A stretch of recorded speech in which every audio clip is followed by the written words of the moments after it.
How's it going, everybody? So, Square Enix has released a new Lodestone series called Tales from the Dawn, and of course, I have to cover it. So, I want you guys to sit back, grab a snack, and listen to Tales from the Dawn number 1, A Friendship of Record. In a quiet corner of Amarat, the bustling metropolis at the heart of civilization, sat a vault known as Anamnesis Aniter. Within its expansive walls, not only were creation concepts cataloged, but every known natural law and phenomenon was documented in exhausting detail. In short, it held the sum of mankind's accumulated wisdom. As vast as this collection was, it required the oversight of no few curators, whose responsibility it was to categorize and subsequently organize the ever-increasing number of papers, crystals, and other record-keeping mediums. Such duties demanded an unrivaled breadth and depth of knowledge, and thus for those who valued scholarly achievement, an appointment to a Niter archivist was considered an honor. A great honor indeed. While others poured their passion into new concepts and creations, the man remained fascinated by the study of extant reality. He would ponder what made a stone, the properties which defined its existence. He was of the firm belief that one could solve the mysteries of one's surroundings, indeed of the star itself, by understanding the fundamental building blocks from which they were formed. When time permitted, the man would step away from his meticulous archiving to peruse the works on the shelves, referencing their ideas to flesh out his own hypotheses. There was little he enjoyed more, likening the process to a tree gaining rings with age or layers of sediment building up over eons. One fateful day, the man was summoned by the chief archivist to attend the needs of a visiting academic, a rather distinguished one at that. Over the last few centuries, this influential figure had produced striking results in the field of organic research, and her assertion that organisms were simply another form of matter was one which intersected neatly with his personal theories. Thus it was that the bookish man, unable to deny his interest and finding no valid reason to refuse, agreed to assist the academic in her pursuit of reference materials. At the appointed hour, he took himself to the anteroom which abutted the entrance hall. A woman's voice, vibrant and clear, answered his polite knock. Pushing open the heavy door, he beheld the scholar standing alone, garbed in the same black robes and white half-mask worn by the majority of the citizenry, himself included. As he entered the chamber, however, she swept back her hood and slipped off her mask with smooth, unhurried motions. "I am Vanna. A pleasure to make your acquaintance." The archivist was stunned. With the exception of circumstances where identification was mandated, it was inappropriate to bare one's face to anyone save intimate friends. The custom was otherwise broken only when seeking earnest counsel, entreating a mentor for aid, or making a life-changing commitment, none of which should apply to me. Regardless, it signaled her intention to engage him with candor and respect. With a deep breath, he reached for his own mask and returned the gesture. And so began a friendship that would endure until the end of their days. Vanna was cheerful, well-spoken, and undeniably brilliant. Her carefully crafted arguments drew sighs of admiration from her audience and concessions from her opponents. A rounded gemstone without edge or flaw, the refracted light rendered a soft glow. His perception would evolve years later. Vanna, having been writing furiously at one of Aniter's desks, at last put down her quill. Observing this, the archivist replaced the book he had taken from a shelf and peered over her shoulder. The argument was whole and free of contradiction, no longer theory but indisputable truth. His heart swelled with elation and relief. "It seems congratulations are in order." Vanna appeared not to have heard him.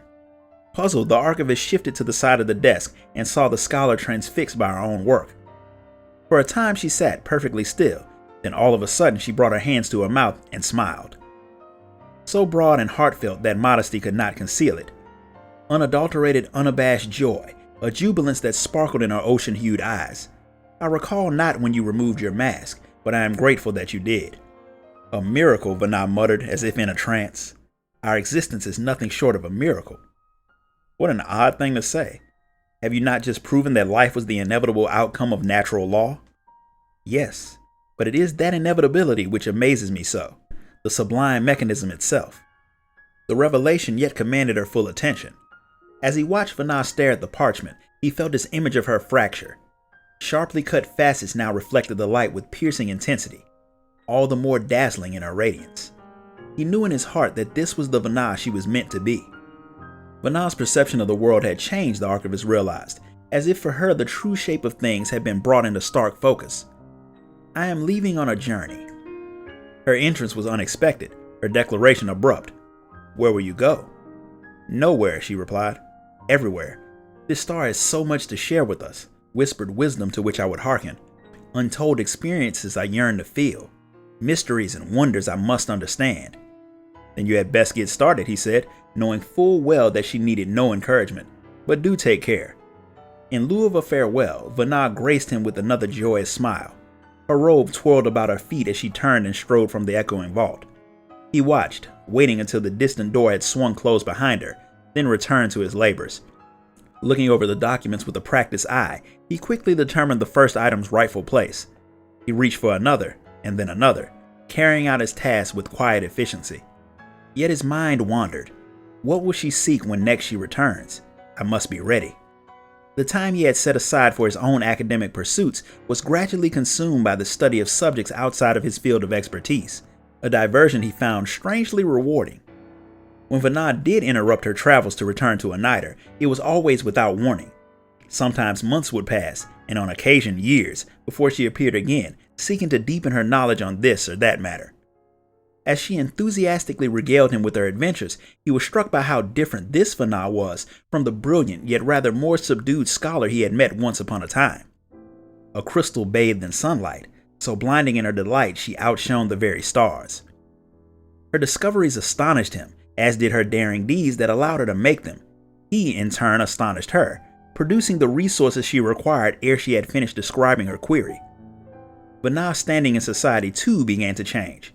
In recognition of her work, she was elevated to a seat on the convocation, to the office of Azim. As well she should, the mantle of the traveler suits her well. Despite their history, her well-deserved new status demanded all the more respect and distance. When next she appeared, however, the ceremony with which he presented her documents did not sit well with his esteemed visitor. "Must I suffer this exhausting pomp from you as well?" she asked, her brow creasing in annoyance.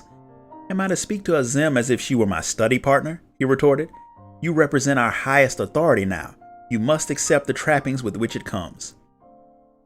Vanna went on to embrace her duties, accomplishing all manner of notable deeds in her time as Azim. When she caught word of a settlement beset by rampaging wildfire, she tracked the creatures to their lair and identified the cause of their hostility. When a citizen feared for a colleague yet to return from an expedition, she braved precipitous mountain peaks to find him. She toppled a towering creation born from a child's errant imagination, weeded out poisonous plants that had infested a farmer's crops, and when a matter required greater intervention, she brought it before the convocation of 14 with a solution she herself provided. Astride her golden familiar, she journeyed without cease across land and sea and sky. Thus, when Vanna announced her decision to relinquish her office, it was that much more unexpected. A jest, surely.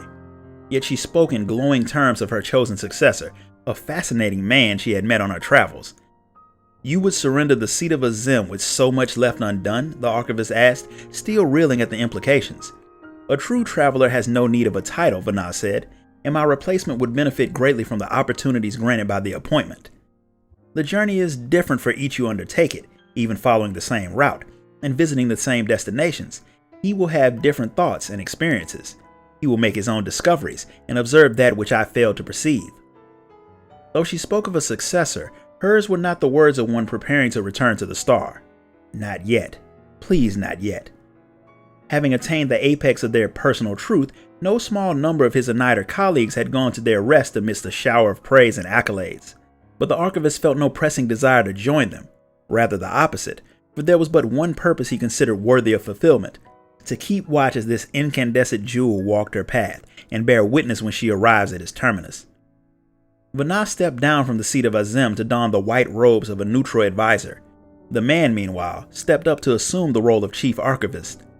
And so it was that when the final days were upon them, Anamnesis Aniter would serve as headquarters for Vanna and her loyal followers.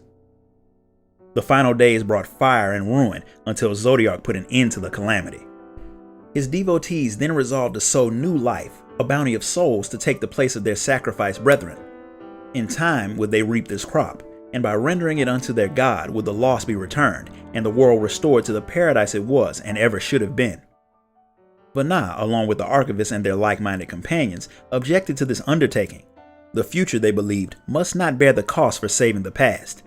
Only in accepting pain and loss, by learning from the mistakes of yesterday, could they greet the morrow. A power such as Zodiark possessed was anathema to the progress of man. Vanah's faction thus resolved to manifest an entity capable of shackling that power. To have any chance at defeating the nigh omnipotent Zodiark, however, the sacrifice must be absolute. Not even their souls would remain. In the evening after this consensus had been reached, the Archivist approached his friend. "Vanah, please," he wavered, "why must it be you?" Hydaelyn, as the entity would be known, required more than the collective souls to manifest. She needed a heart. Vanah was the obvious choice, though some believed that their leader should be spared to carry on the cause in the event their efforts ended in failure. But as Vanah explained her reasons, he knew that she would not be swayed. "Rest assured, however, I shall not vanish from this world," she said. "The form I take shall ever remain my choice." "Then I will press you no more. Only know this, you will sorely be missed." She stood before him in silence, and he knew he would never forget how the light caught the tears in her eyes she dared not let fall. "It is I who shall miss you." He had thought only of her sacrifice, and naught of the pain his own passing might cause. What is a candle to the sun? And yet, unable to find the words, the Archivist retreated into ritual. He held out a crystal, as he had countless times before, upon which was stored the last chapter of cosmological wisdom Vanah had sought. Though she had spoken of its importance, he suspected she withheld the entire truth. Of her glimpse into the future, she had offered precious little. "What we anticipate and what comes to pass need not be the same," she had once said. "'Tis best we work towards the greater good without foreknowledge which might cloud our judgment." The rounded gemstone before life and revelation shaped her into so much more. "The change in you has been miraculous," he began, choosing his words carefully. "The change in myself almost equally so. A small sample size perhaps, but if all mankind can grow in similar fashion, then I fear not for our future. Prove my theory, Vanah. Prove it was worth the sacrifice." His challenge hung in the air between them for an age. Vanah sighed, a small smile playing about her lips as she accepted the crystal. The Archivist grinned. "I regret only that I cannot see it through at your side. If you are to be her heart, then I would be her eyes. I would watch, unblinking, until the very end. If only." He would fade into oblivion, and that would be his end, but his challenge would endure.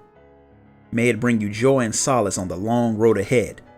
And at your journey's end, I pray you look upon our fellow man, and know they shall carry on in our stead." So that's the end. How did you guys like this story? If you enjoyed it, hit the like button, subscribe, and donate to the channel so I can keep bringing you guys new content. Until next time, guys. Later.